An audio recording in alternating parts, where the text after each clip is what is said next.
യുദ്ധമില്ലാത്ത 6 മാസം പോലുമില്ല അമേരിക്കയുടെ 2.5 നൂറ്റാണ്ടിൽ. ജീവൻ കൊടുത്ത 1000 ദിവസം ഗസ കീഴടങ്ങുന്നില്ല. സ്വാഗതം, ഇത് മീഡിയ സ്കാൻ.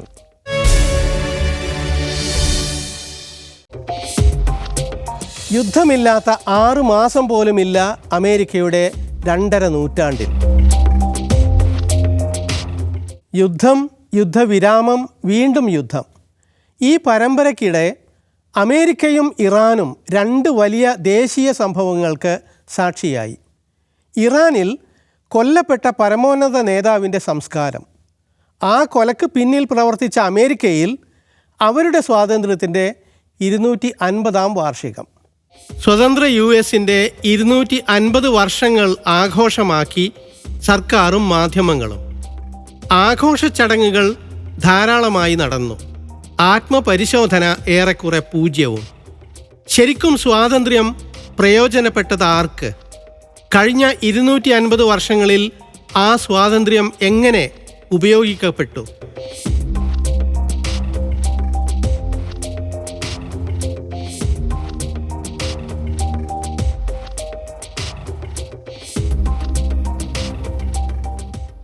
അമേരിക്ക ചെയ്ത ക്രൂരകൃത്യങ്ങളുടെ പട്ടിക ചെറുതല്ല. അണുബോംബിട്ട് ഹിരോഷിമ, നാഗസാക്കി നഗരങ്ങളെ ആവിയാക്കിയ ഭീകരത അതിൽപ്പെടും. എത്ര നാടുകളെയാണ് അവർ നശിപ്പിച്ചത്? ഇതേപ്പറ്റിയൊന്നും ഒരു ആത്മപരിശോധനയില്ല. പക്ഷേ 1776 ജൂലൈ 4 സ്വാതന്ത്ര്യ പ്രഖ്യാപനം വൻതോതിൽ കൊണ്ടാടുന്നു. ഒരു രാജ്യം, അനേകം അമേരിക്കകൾ, ബഹുസ്വരതയുടെ പ്രഖ്യാപനം. 250 വർഷം തികയുമ്പോഴും അത് പ്രഖ്യാപനത്തിൽ ഒതുങ്ങി നിൽക്കുന്നു. വെള്ളക്കാരായ കുടിയേറ്റക്കാർക്കാണ് അധികാരവും സ്വാതന്ത്ര്യവും കിട്ടിയത്. തദ്ദേശീയരാകട്ടെ ഒന്നുകിൽ കൊല്ലപ്പെട്ടു അല്ലെങ്കിൽ ഒതുക്കപ്പെട്ടു. കുറെക്കൂടെ കഴിഞ്ഞ് അടിമക്കച്ചവടം നിരോധിച്ചു എന്നും പറയപ്പെടുന്നു. 1827 ജൂലൈ 4 ആ അടിമ വിമോചന ദിനം. എന്നിട്ടോ അത് കഴിഞ്ഞും മറ്റൊരു ജൂലൈ 4 ഈ പത്രപരസ്യം അടിമകൾ വിൽപ്പനക്കുണ്ട് എന്നായിരുന്നു. കറുത്തവർക്ക് സ്വാതന്ത്ര്യം കിട്ടിയില്ല. കിട്ടിയിരുന്നെങ്കിൽ 250-ാം വാർഷികം അവരുടേതായേനെ. പക്ഷേ ഇല്ല. ചരിത്രത്തിലും മാധ്യമങ്ങളിലും ആഘോഷിക്കപ്പെടുന്ന അമേരിക്കൻ സ്വാതന്ത്ര്യ കഥയ്ക്ക് പിന്നിൽ കാണാം അന്നും ഇന്നും തുടരുന്ന വംശീയ പക്ഷപാതിത്വം. ട്രൂത്ത് ഔട്ട് എന്ന ഓൺലൈൻ മാധ്യമത്തിലെ ഈ ലേഖനം ജൂലൈ 4 സ്വാതന്ത്ര്യ പ്രഖ്യാപനത്തിൽ പോലും തദ്ദേശീയ ജനതയ്ക്കെതിരായ വെള്ളക്കാരുടെ അവഹേളന പരാമർശമുണ്ടായിരുന്നത് എടുത്തുകാട്ടുന്നുണ്ട്. അമേരിക്കയിൽ ഇല്ലാതായി എന്ന് പറയുന്ന അടിമ കച്ചവടം ഇപ്പോഴുമുണ്ട്. സംശയമുള്ളവർ എപ്സ്റ്റീൻ ഗാങ്ങിൻ്റെ വിക്രിയകൾ നോക്കിയാൽ മതി. പണ്ട് തൊഴിലാളികൾ എന്ന നിലക്കാണ് അടിമകളെ കച്ചവടം ചെയ്തിരുന്നത്. ഇന്ന് പാവപ്പെട്ട പെൺകുട്ടികളെയാണ് എന്ന് മാത്രം. എപ്സ്റ്റീൻ ഫയൽസിൽ വെളിപ്പെട്ട ചില കാര്യങ്ങളെപ്പറ്റി പാട്രിയോൺ മീഡിയ സൈറ്റിൽ പറയുന്നു. They seem to reveal at least some evidence to suggest that Jeffrey Epstein and his network were quite literally engaging in a international market for buying and selling human beings. Literally women, girls.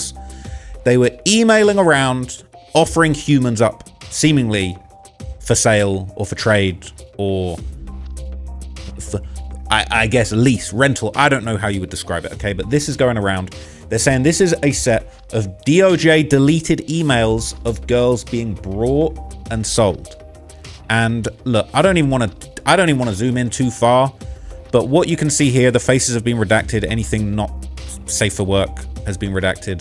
But these are emails where seemingly Epstein and his associates, they're going back and forth. They're emailing out with pictures of girls that are available, that are on the market and are being offered up.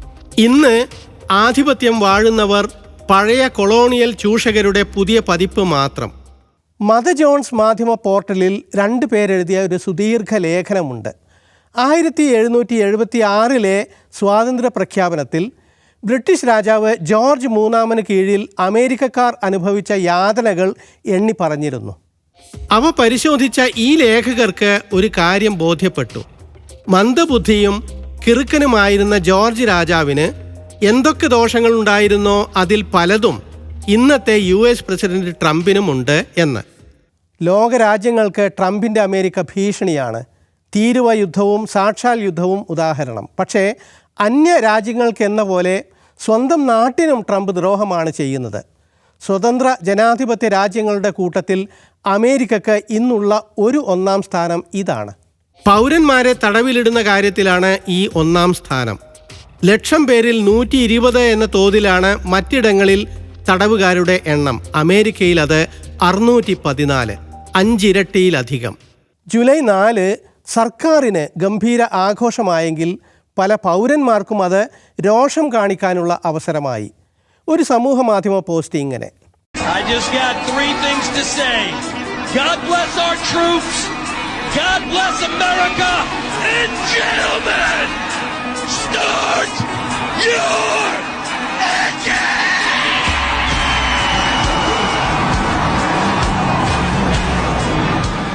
രാജ്യത്തിനു വേണ്ടി സേവനം ചെയ്യുന്നവർക്ക് അഭിവാദ്യം. പക്ഷേ ഈ 250 വർഷവും അഴിമതിയുടെ, നിലക്കാത്ത യുദ്ധങ്ങളുടെ, ചൂഷണത്തിൻ്റെ കാലമായിരുന്നു. അമേരിക്കക്കുള്ളിൽ അന്നാട്ടുകാരുടെ അനുഭവം ഇങ്ങനെ. പുറത്തോ വ്യാപക നാശമാണ് ആ നാട് ഉണ്ടാക്കിയിരിക്കുന്നത്. യുദ്ധവ്യവസായത്തിൽ പങ്കുള്ള, അതിൻ്റെ ലാഭം കിട്ടുന്ന നേതാക്കളാണ് ഭരിക്കുന്നത്. അവർക്ക് സംഹാരം ലാഭക്കച്ചവടമാണ്. 250 വയസ്സ് തികഞ്ഞ ഒരു കൊലപാതക യന്ത്രമാണ് അമേരിക്ക. യുദ്ധം കൊണ്ട് പണമുണ്ടാക്കുന്നവർ ഭരിക്കുന്ന നാട്. ഫലസ്തീൻ കുരുതി അവരുടെ കച്ചവടത്തിൽ ഒന്ന് മാത്രം. ഗസ വംശഹത്യ US കമ്പനികൾക്ക് ലാഭകരമായ വ്യവസായം തന്നെ. എല്ലാ യുദ്ധവും അവർക്ക് ലാഭമാണ്. ലോകത്തിലെ ഏറ്റവും വലിയ 5 ആയുധ കമ്പനികളും അമേരിക്കയിലാണ്. യുദ്ധക്കച്ചവടത്തിലെ ലാഭത്തിന് പുറമെ മൊത്തം US ബജറ്റിൻ്റെ പകുതിയും ആയുധ കമ്പനികൾക്കാണ് കിട്ടുക. For all the devastation US weapons have caused in Gaza, in the context of the US war industry, they're a drop in the ocean. More than 40% of all weapons sold worldwide come from US companies. That trade is dominated by the so-called Big 5 US firms, which are also the 5 largest in the world. Since the start of the conflicts in Gaza and Ukraine, their revenues have soared, but selling weapons overseas is only part of their business. At home, they enjoy an almost guaranteed windfall every year, from a US military budget worth roughly $1 trillion, more than half of Washington's entire federal budget. US-ന്റെ സ്വാതന്ത്ര്യ ദിനമായ July 4 ഫിലിപ്പീൻസിന് പ്രതിഷേധ ദിനമാണ്. തങ്ങളെ ചൂഷണം ചെയ്ത, ഇപ്പോഴും ചൂഷണം ചെയ്യുന്ന അമേരിക്കൻ സാമ്രാജ്യത്തോടുള്ള രോഷം പതയുന്ന ദിവസം. You may know July 4th as the United States Independence Day, but July 4th also marks the day in 1946 that the Philippines gained independence from its colonizer, the United States. Philippines അമേരിക്കയിൽ നിന്ന് സ്വാതന്ത്ര്യം നേടിയത് 1946 July 4. ആ തീയതി പോലും US സാമ്രാജ്യത്വം അടിച്ചേൽപ്പിച്ചതാണ്. ഫിലിപ്പിനോകളെ സംസ്കാരമുള്ളവരാക്കിയത് അമേരിക്കയാണ്.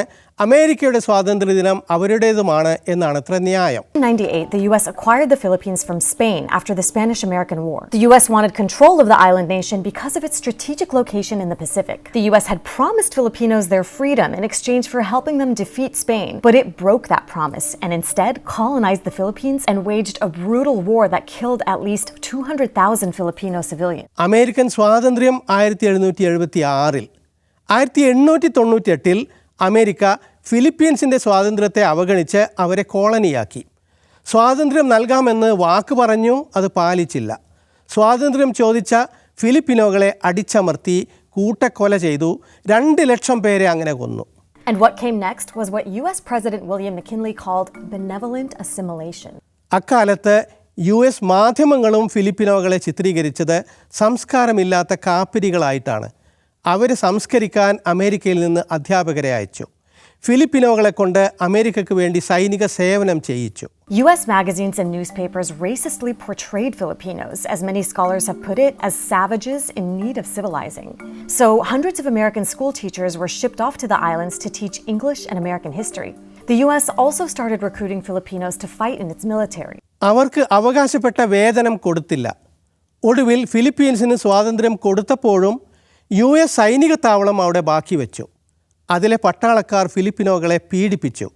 രോഷം പ്രകടിപ്പിക്കാൻ ഫിലിപ്പീൻസ് കണ്ട വഴി സ്വാതന്ത്ര്യദിനം അമേരിക്ക നിശ്ചയിച്ച ജൂലൈ 4 മാറ്റി ജൂൺ 12 ആക്കുകയാണ്.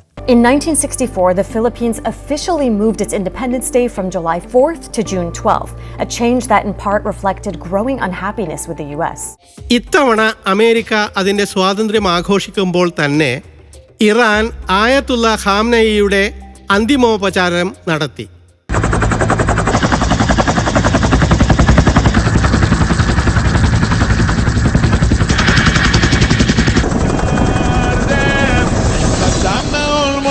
گره کردم قسم به جون هرچی مرده این پرچم زمین نمیمونه حالا ما عهد وفا بستیم. ആ ചടങ്ങിൽ പങ്കെടുക്കരുതെന്ന് US വിദേശകാര്യ സെക്രട്ടറി മാർക്ക് റൂബിയോ പല രാഷ്ട്ര നേതാക്കളെയും താക്കീത് ചെയ്തത്രേ. അമേരിക്കൻ സംസ്കാരത്തിൻ്റെ മറ്റൊരു മാതൃക. പോരെങ്കിൽ പ്രസിഡന്റ് ട്രംപ് പരസ്യമായി പറഞ്ഞു, ഇറാൻ്റെ നേതാക്കളെല്ലാം സംസ്കാര ചടങ്ങിന് എത്തിയിട്ടുണ്ട്, ഞങ്ങൾക്ക് വേണമെങ്കിൽ കൊല്ലാം, പക്ഷെ ചെയ്യുന്നില്ല. ഇറാന് ഞങ്ങൾ ഒരാഴ്ച ലീവ് കൊടുത്തതാണ്, ഞങ്ങൾ അത്ര നല്ലവരാണ് എന്നൊക്കെ. 250 കൊല്ലത്തെ US സംസ്കാരമാണ് ഇത്. A week off for a funeral because we're nice. It's true.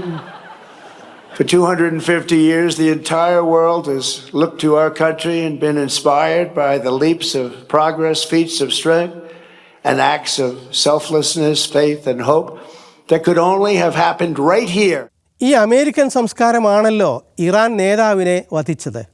മാന്യതയും മനുഷ്യത്വവും ഇല്ലാത്ത ഇസ്രായേലിനോട് വിധേയത്വം പുലർത്തുന്ന അമേരിക്കയെ ഒരു ഇറാനിയൻ വീഡിയോ കളിയാക്കിയത് ഇങ്ങനെ. Holding no chains on your wrist, but a blindfold on your eyes, suppressing the justice to swallow the lies. Be ashamed for the 250 years that you sat in the quiet. Be ashamed when the truth on the street really called for a riot. For swallowing the lies 'cause the prophet was sweet. Now the karma of the silent is marching the street. For all that you knew, but you stayed in the frame. Be ashamed. Oh, the silent must be ashamed. അമേരിക്കയുടെ 250 വർഷ സംസ്കാരം പൊള്ളയായ അവകാശവാദമായി. അതേ സമയം നോക്കി Iran നടത്തിയ നേതാവിൻ്റെ അന്ത്യസംസ്കാരമാകട്ടെ വലിയൊരു രാഷ്ട്രീയ സംഭവവുമായി. The most chilling geopolitical message isn't written in a diplomatic memo. It's choosing the exact 250th anniversary of America's independence to display the glass-encased casket of your assassinated leader to 30 million people. Tehran has turned the massive 5-city funeral procession for Ayatollah Ali Khamenei into an absolute masterclass in psychological warfare. While Washington celebrated July 4th, hundreds of thousands of mourners packed Tehran's Grand Mosala, surrounding a glass-walled viewing case holding the supreme leader alongside 4 of his family members killed in the initial blitz, including his 14-month-old granddaughter. But look past the crowds beating their chest. The real hidden friction is how Iran is using this massive, state-mandated spectacle as an ironclad lever in ongoing, behind-the-scenes peace negotiations. They are flaunting absolute control over the Strait of Hormuz to force a permanent end to the war, while explicitly threatening any Western power attempting to step in. The high-stakes reality of this funeral week is that the regime is executing a hard public pivot to its new leadership. This colossal 6-day event serves as the ultimate baptism of fire for his son and newly appointed supreme leader, Ayatollah Mojtaba Khamenei, using the mass display of national grief to completely solidify his grip on the country's fractured internal factions. അമേരിക്കയുടെ പൊള്ളത്തരവും അക്രമോത്സുകതയും വ്യക്തമാക്കുന്ന മറ്റൊരു video ഉണ്ട്. Chinese ഔദ്യോഗിക വാർത്താ agency ഷിങ്ഹുവ ഇറക്കിയതാണ് video. അതിൽ US-ൻ്റെ ജന്മദിനാഘോഷം ഇങ്ങനെയാണ്. 250 വർഷത്തെ ചരിത്രത്തിൽ അമേരിക്ക യുദ്ധത്തിലേർപ്പെടാതിരുന്ന മൊത്തം സമയം ഒരു പതിറ്റാണ്ട് പോലും തികച്ച് വരില്ല.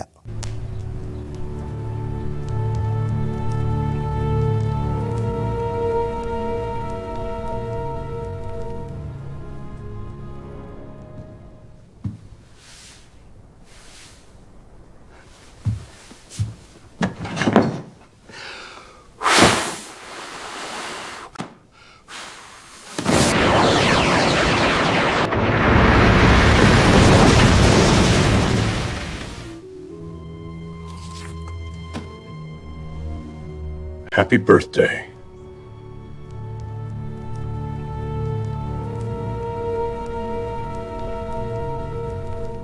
ശാസ്ത്രരംഗത്തെ അമേരിക്കയുടെ നേട്ടം നിഷേധിക്കാനാകില്ല. പക്ഷേ നേതൃത്വത്തിന് പണവും അധികാരവുമാണ് വലുതെങ്കിൽ ആ നേട്ടം പോലും നാശകാരണമാകും. അണുബോംബ് പോലെ. അമേരിക്കയുടെ 250 വർഷങ്ങൾ മനുഷ്യരാശിക്ക് നഷ്ടം വരുത്തിയ 1/4 നൂറ്റാണ്ടാണ്.